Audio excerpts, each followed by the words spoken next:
Here it is. Right, there you Please go. enter your access code.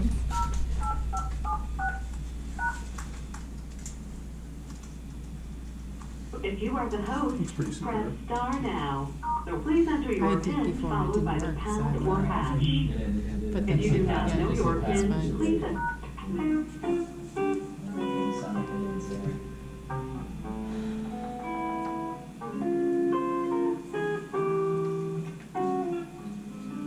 The other line just went down and busy, so I'm not sure if it hung up or if there was no one there or what happened. Did they keep it on before? I don't know. Early on, there was somebody on it. We don't know who. It was regular people walking in the room.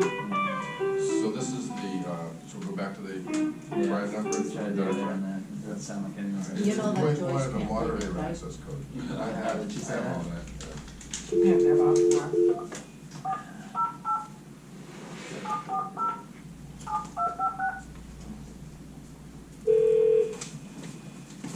Welcome to Blue Jeans. Please enter your meeting ID or audio code followed by the pound.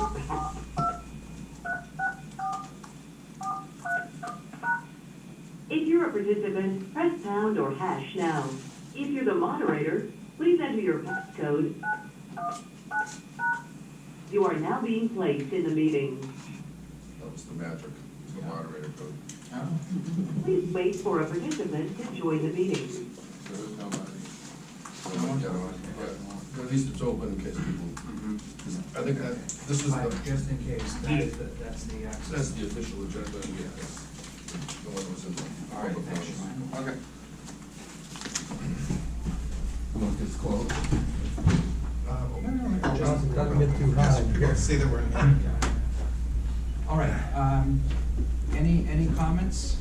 Public Should I go comments? there? Should Should I sit at the table or do it from here? I? The table. Might as well come to the table. Yeah. Okay, thank you. Well, good afternoon. I'm John Lamb. I got on the agenda because I came to the last meeting and you ran out of time, basically. But I live in Brewster, but originally I'm from Northern England. I came to America when I was 23 and I've been a citizen for over 25 years, so I do vote and I'm actively involved in politics here. I want to thank you for all your efforts on the Commission. I believe you're working on probably the most critical challenge of the century. I don't think this is the whole answer, but this is a key part of the answer. If we get this wrong, I think everything else that's important goes wrong, because at the moment our society is kind of doomed because the most powerful parts of it don't have governance systems that are really fit for purpose, and that's what we're working on here, to make the governance system work well for everyone. If we go on the way we are, I think we're pushing for economic growth more aggressively and depending on that to meet individual needs. And we're going to push our planet to a point where it can't sustain happy and healthy life for everyone. In fact, we already are really doing that. I wanted to just give you a tiny bit of background where I'm coming from, because I think that helps people understand sort of the perspective I have, and maybe to add some validity to at least some of the things I say, I hope. I grew up in Britain in the 1960s, and then was faced with a country that was very dysfunctional. It was Labour fighting management, and they were clashing all the time, and each government got elected and reversed what the other government did, and they were talking ideals, but in practice people weren't working together. So I picked the studies that I thought could enable me to help the most, which were called engineering production. They're industrial engineering equivalent in the US. And so what I was learning about was how people come together to work productively, kind of thing, in industry at least at that point.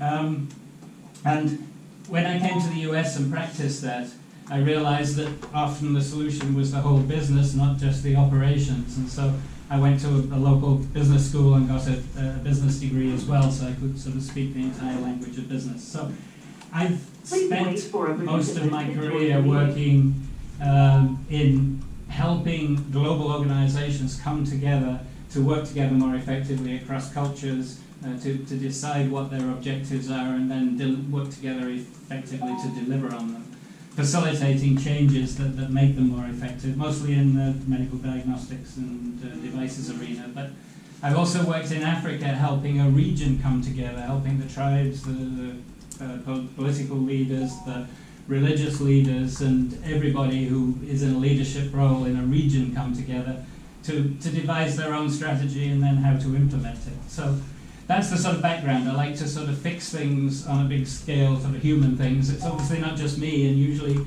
I'm not the main one that gets the credit. It's the people who led the charge that I work with. But I like to be there just to try and help oil the wheels and make systems work better. So that has led me to be very disappointed Wait for a and worried about where we are now. And I'll just give you 3 examples. One is the TPP. I got the chance to ask Larry Summers, who used to be an economic advisor in the Obama administration and used to run Harvard as well, about the concern that corporations in the TPP, proposed TPP, had power to override. That's the Trans-Pacific Partnership, yeah, the trade. Yeah, the trade deal that we were going to go into pretty much. Obama wanted to go into it, but Trump and Sanders, I think, were the 2 main people who spoke against it.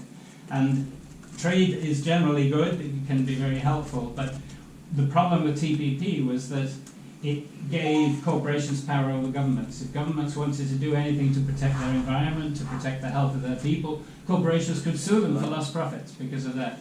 And it just continued to shift the power away from our human governance organizations that represent everybody to corporations that represent specific interests that are geared to meeting the goals of those shareholders against that corporate charter kind of thing.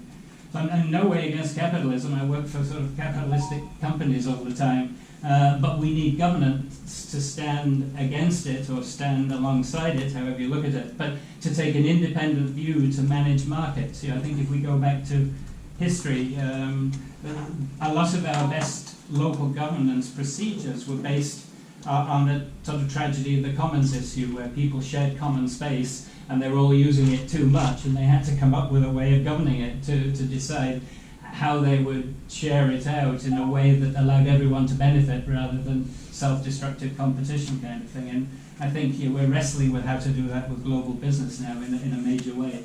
And at the moment, the EU is the only organisation that seems to be addressing that to some extent. Wait for a participant to join the meeting. But the other thing that has sort of depressed me is talking to a professor who's business at Harvard called Malcolm Salter, who's been there since the 1970s looking at general business. I went to an ethics weekend at Harvard Law School where he was one of the panelists, and asked him about this trend that I felt I'd seen since I graduated from business school in 1980, so I was studying business in the 1970s kind of thing. And a trend that I felt I'd seen to politics becoming a lot more like businesses, to politics adopting business strategies, deciding almost what it wanted to do and then selling it to people rather than listening to people to find out what it should do, kind of thing. And he confirmed that he's seen that. He said businesses got progressively more and more aggressive to push the envelope around how to compete better, and at the same time they got disconnected from local communities because they tended to become more globalized. They could shift their manufacturing and their operations around. So they didn't depend on local communities for extra labor, for growth and for business success. So they kind of stopped doing that as much. But at the same time as they took over power in controlling our government, so at the same time they prevented government from doing that as well as it used to, really. Do you have entirely written remarks? Because yes. We could accept those written remarks, and then you could talk I could to type us them up. about I mean, they're just handwritten whatever. at the moment. I'm just, yeah. I think then Okay. get to the. I'll get to the punchline. Well, the 1, 2, 3, and Yeah. then what it is that you think it is that Yes. that perhaps that the commission can do. That would be really helpful. Okay, thanks. Yeah. Just one more bit of background. That was I got to talk to Jimmy Carter at an executive briefing last year and asked him about the challenge of corporate dominance of our political system, and he said it's not going to change unless you fundamentally change the Supreme Court. And I feel like that leads us to what you're doing, and thank you very much for it, which I think is to give the Supreme Court clear, engaging direction that will change the way our political system works. And I think question 2 was trying to do that, and you're obviously working to build on question 2, but what I really wanted to point out was how difficult I think this will be because of the power of business. Corporations are meeting people's needs well in terms of providing employment and that kind of thing, but they're working for themselves and not for the general good. And their leadership will tend to look at short and medium-term ranges, but not at the long-term range of what's best for people in the world. And so I feel like there's this one thing, I don't know if you've seen it yet. Have you seen this report? It's called Why Competition in the Politics Industry is Failing America. Yeah. You have seen It's it? excellent. I saw Okay. Professor Porter Porter, and Catherine yeah. Gell in Washington yesterday. Oh, all right. Well, okay. There's- So you're right in with it. I'd encourage everybody But else. you should to share watch it with the rest of the group. In fact, I've got copies for everybody, so you can have one. Thank you. And what I think this does is capture the fact that we're not just dealing with trying to enable the political system to regulate businesses more and to regulate money in politics more.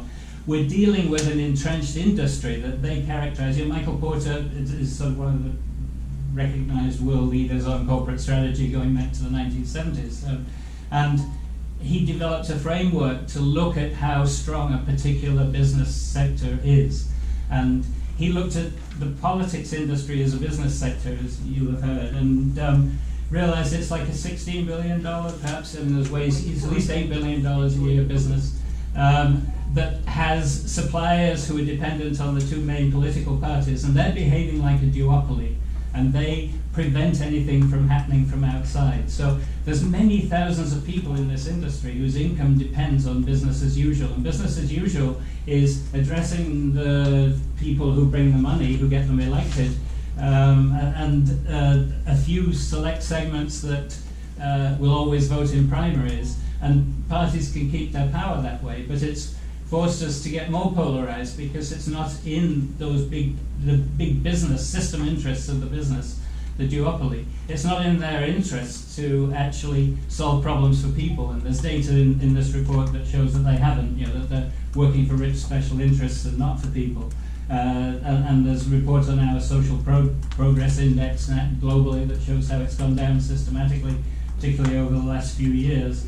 And so they're not working for ordinary electors. And I think the challenge as you get into writing how this happens, and I'm sure there's expertise here that's better than mine in terms of how to achieve this, but the challenge is to achieve something that's... Is the question with the corporations, if you don't mind me Yeah, just of course not, jumping in, no.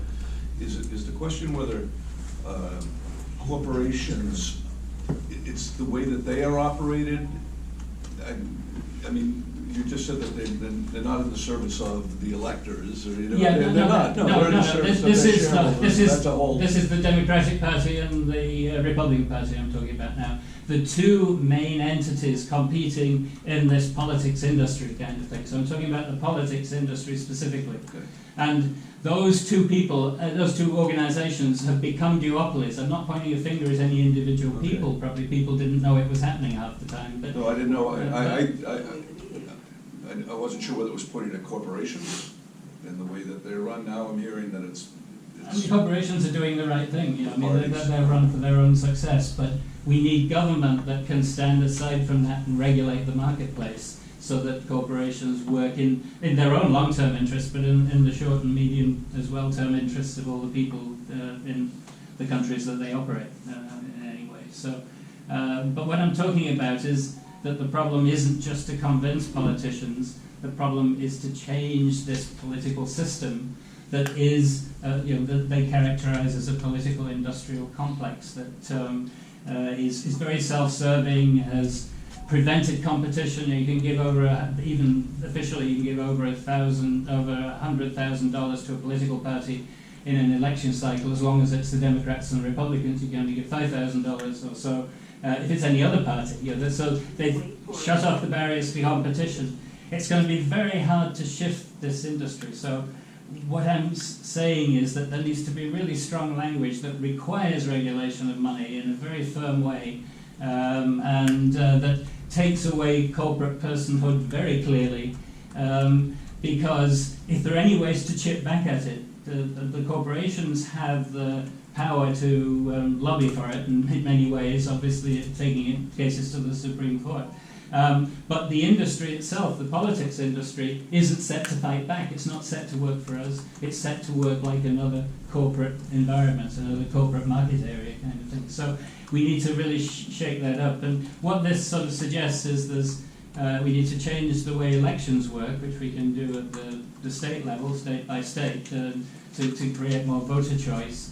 And that we need to work on the rules of government. The Hastert rule particularly is an example of something that doesn't work for the majority actually having any impact in government. But then the third one is we need to change the way money manages in politics. And they don't talk so much about the constitutional change here because they think that's a bit too long term. They'd like to see something shorter. But if you read the language behind talking about how money works in politics, they're struggling to come up with anything else that could fix it. And so... So you endorse an amendment? So I endorse an amendment, yes, but I just want to make sure it is really sort of tightly worded, so because there'll be a lot of people chipping away at it afterwards. So I'm recommending that Massachusetts pass the We the People Act, which is H3208, Senate 2163, because that's the strongest language that will really achieve what we need for this kind of change. 2163. And in the same way, I'm recommending that the national level that we do that too. I've talked to Representative Keating and I'm meeting our local Senator Markey in a few days. That's very helpful. There's maybe 3 other models that I've looked at. Yeah. So just help me understand why that's the model we should be looking at, because this is a question we're going to have to eventually address. So just on that specific point, what distinguishes them from the other 2 or 3 major models that I have in my mind? I think one key thing is the others are sort of more aspirational and more general. They kind of set a direction, but they don't set the boundaries. And this one sets boundaries, like it requires Congress to regulate money in politics. It doesn't say they can, they're able to, but it requires them to. And you think if they're able to and they do it, then there'll be more court cases will come up and all of that will get trimmed down again. So it's got to be required, basically. Can I ask so about that? The force of that. Yeah. So one of the critiques of that I've heard